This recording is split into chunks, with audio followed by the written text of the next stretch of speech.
Hey guys, what's up? I'm going to show y'all how to wire an outlet today. A couple slight differences. We're obviously outside, so it's going to be an outdoor outlet. And this is an outlet I previously had already installed here at our fire pit, but even though, I got the outdoor cover, and I even went a little extra and put some silicone caulk around the edges of the outdoor cover, it still failed because of water. I'm gonna do something a little different on the waterproofing part this time, which we'll get to in a little bit. We got these flower pots that set up on top of the post, and I told my wife, I was like, when we water these flowers now, let's take them down, then water them, and then when the water's drained, we'll set them back on there. I mean, obviously, it's still gonna rain, and the rain, it ain't much of a difference, but it actually failed right after a watering on the flowers. So, I don't know, it might help, it might not, but we're going to do something a little different on the waterproofing this time. But anyway, I'm going to show you how to wire an outlet outdoors, and it's going to be a GFCI outlet. And if you can wire a GFCI, you can wire an outlet. The only difference is on GFCI, it just matters. You see where it says load on the top there, then it says line on the bottom. The line is your incoming power, and the load is your outgoing power. On a regular outlet, it doesn't matter which screws you attach it to. Just from black goes to the brass screw, your hot goes to your brass screw, and your neutral, the white wire, goes to your silver screw. On a regular outlet, it don't matter. As long as it's on the right color screw, it doesn't matter. But on GFCI, the line incoming goes on a line, and the load, the outgoing, goes on a load. That's the only difference. If you can wire a GFCI, you can wire a regular outlet. But since we're outside, it's going to be a GFCI, but let's get into it. All right, you see the plates under the screws? Those are your back wiring plates. You see the holes there. Backstabbing is, there's these little holes on the back, kind of like this, and you'll put the wire in the back, and then there's a little tiny blade that will stab the wire and make the connection. That's called backstabbing. It's not good, it's dangerous. I do not recommend using those, and most people recommend not using those.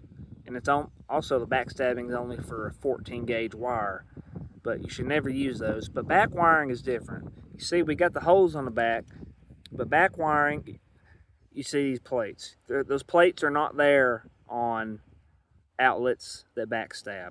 What happens is when you screw the screw down, you insert the wire in the hole, and when you screw the screw down, that pressure from that plate, when you tighten the screw all the way, is going to hold that wire in place. And this has been studied and verified. It's just as safe as looping the wire around the screw.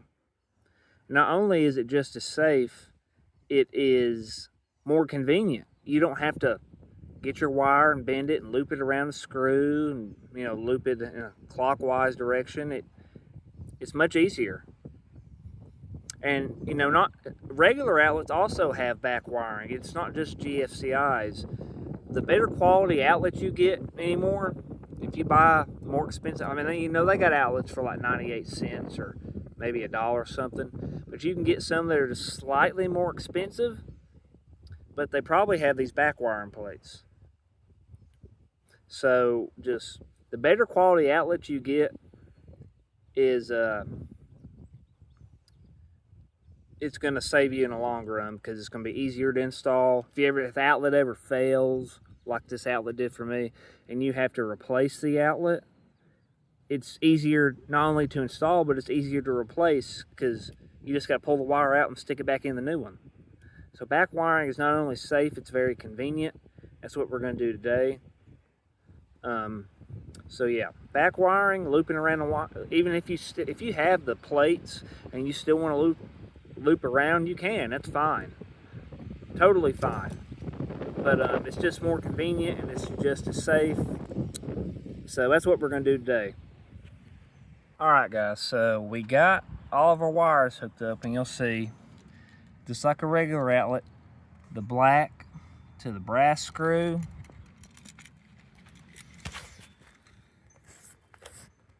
the white to the silver screw, and the ground to the green screw. And you'll notice the ground also has its own back wire plate. So you can even back wire the ground if you have an outlet with back wire plates. I do not have a box in here, plastic box for the outlet to go in. It's for a couple reasons. Number one, it was a pain getting in here and making this space for the outlet. You see, it's a 6x6 post. I mean, it was a pain. Took quite a while. But the reason, I mean, I could go a little further, even though it wouldn't be fun. I could make it bigger and put a box in it. But, I mean, obviously it's protected because it's just the middle of a big post. And, you know, water is not going to soak through this all the way through to this hole I got. There's just no way. And like I said, the outlet failed, but it didn't fail because water got back in here, you know. The wires and everything were fine. None of this back here, my wiring, it was all fine. The damage came right here and a little bit here. But the very back was fine, and you know, the box, it ain't gonna, the screws here, they wouldn't be very far in the box at all, maybe just barely. So a box wouldn't do much for moisture, and it's protected by this post, so I'm not putting in a box. You see, you'll notice, I took out my yoke screws, you know, these metal pieces at the top and the bottom are your yokes. I took out the screws in the middle, because I don't need them. That's what screws the box to the outlet, or screws the outlet to the box. Don't need them, so I took those out. And I just used some wood screws to get it to the post. And this cover I have is gonna just sit over top of the outlet. It fits right over it. So we're gonna put this on. And then I have, this is rubber electrical tape, right? Rubber, not regular electrical tape, it is rubber electrical tape. What I'm gonna do differently this time is I'm gonna put rubber well, already you can't see it because I got it in here. I'll pull it out so you can see it. I've got rubber electrical tape around my connections and regular electrical tape around the outside of the rubber electrical tape, you know, because the rubber electrical tape, it's not going to stick to itself. It's rubber. So I put the rubber electrical tape around the connections at the front, and then I put regular electrical tape around it. That should keep moisture from damaging all the parts that got damaged last time. I'll pull it out here and I'll show you.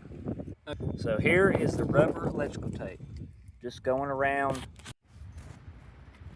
It just goes all the way around, going around all the way around with that rubber electrical tape. Now we're going to put the vinyl electrical tape back on. Alright guys, we put the vinyl electrical tape around the rubber electrical tape. You can see the difference. I'm hoping doing this extra step here will keep the connections from corroding. I don't know why it didn't work before. I mean, ain't that the purpose of outdoor, you know, outlet covers, to prevent water and stuff from getting in there? It's even got its own gasket here. I mean, I don't know how water was getting in there, and I even caulked on the outside for extra. I don't know, but I'm hoping this extra step here will help. We got our outlet here. It just sits over it like that. You see it's got the space for the outlet. It just sits over it like that, and it'll, wires in the way. One, two, here. gonna sit over it like that, right? And then this lid's gonna close. Thanks, guys. Like I said, I hope it helped y'all, and hope y'all have a good rest of your day.